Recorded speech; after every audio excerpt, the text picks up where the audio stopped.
आज पत्रकारांचा सन्मान गौरव आजच्या दिवशी करण्यासाठी आपल्याला ज्यांनी निमंत्रित केले ते माननीय श्री वैभवजी केळकर, नवनिर्वाचित नगरसेविका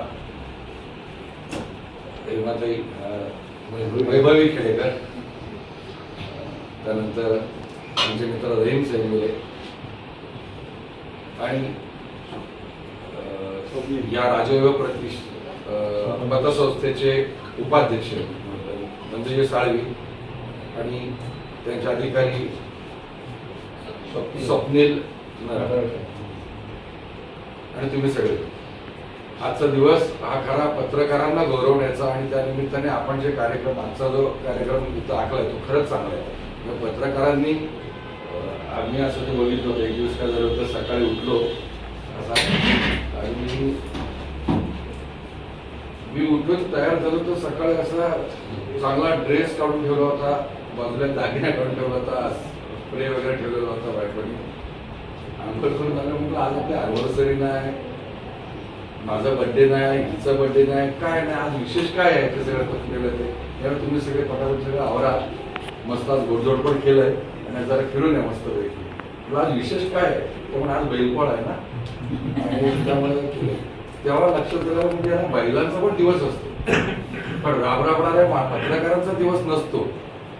आणि म्हणून त्या त्या दिवशी त्या माणसाचा जर सन्मान सत्कार केला तर ते खूप चांगलं आणि मनाला भिडतं. म्हणून आजचा दिवस हा खूप चांगला संयुक्तिक आहे तुम्ही केल्याचं आहे. सर्वप्रथम तुमचं कौतुक. 1832 साली मान्य श्री आचार्य बाळशास्त्री जांभेकर यांनी त्या काळात ज्या काळात मराठीला पत्रकारितेला एक महत्वाचं पत्रकारितेकडे धाडस त्या स्थान नव्हतं, त्यातून मराठीला स्थान नव्हतं, मराठी पत्रकारिता करायची. ज्यावेळेला भारताची निर्मिती झालेली नव्हती, म्हणजे स्वतंत्र भारताची निर्मिती आणि महाराष्ट्राची तर नव्हती, आणि त्या काळात त्यांनी ते सुरू केलं होतं. आणि त्यानंतर त्यांचा तो वारसा म्हणजे त्यांच्या त्या पत्रकारितेच्या आणि साहित्याच्या त्या पंढरीचे वारकरी बरेच मोठे मोठे झाले. कारण हे यांची राजकीय भूमिका पूर्वीने आजही राजकीय मानसिक भूमिका कायम मराठी आणि मराठी भाषा, माझ्या राजभाषेला दर्जा देऊन त्याला सतत अनुभव करायचं हे सतत त्यांच्या मनात असतं. पण या सगळ्या लोकांच्या प्रयत्नांमुळे तिला अभिजात दर्जा पण मिळाला. आणि इतकं झालंय की हे म्हणजे आता आम्हाला वाटतं की त्या काळात त्यांनी स्वप्न रंगवलं असेल मराठी पत्रकारितेला दिवस चांगले येतील, ते कसं पूर्ण होणार. पण खरंच या सगळ्या लोकांनी त्याचा पाठपुरावा करून आज इथपर्यंत आणले की आता हिंदी राष्ट्रभाषा प्रचार समितीचे उपाध्यक्ष, हिंदी मेरी पहचान असं टॅग लावलेले गोविंदजी राठोड मराठी पत्रकार संघाचा अध्यक्ष होता. तुला बरं वाटतं म्हणजे खऱ्या पत्त्याने दिवस मी त्याची इच्छा म्हणजे खऱ्या अर्थाने यश असं वाटायला लागलं मला की खूप चांगलं आहे. म्हणजे त्यांना पण वाटायला लागलं की मराठीसाठी हा खेळ त्यांचाच फलित आहे अर्थात, पण हे चांगल्या गोष्टी आहेत. म्हणजे नवीन नवीन अशा चांगल्या गोष्टी येतात आणि तेच मला वाटतं आपल्या दिवसाचं फलित आहे. आपण सगळ्यांनी त्यांनी स्वप्न जे पाहिलं होतं ते स्वप्न आपण साकार करण्यासाठी सगळ्यांनी झगडायचे. केवळ आरसा दाखवायचा नाही, आपण काचेतनं पण बघायचं असं मला वाटतं.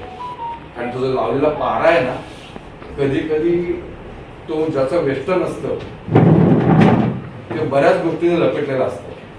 त्यामुळे आपण दुसऱ्याला आरसा दाखवता पारावाल्यामुळे समोरचं दिसत नाही आपल्याला.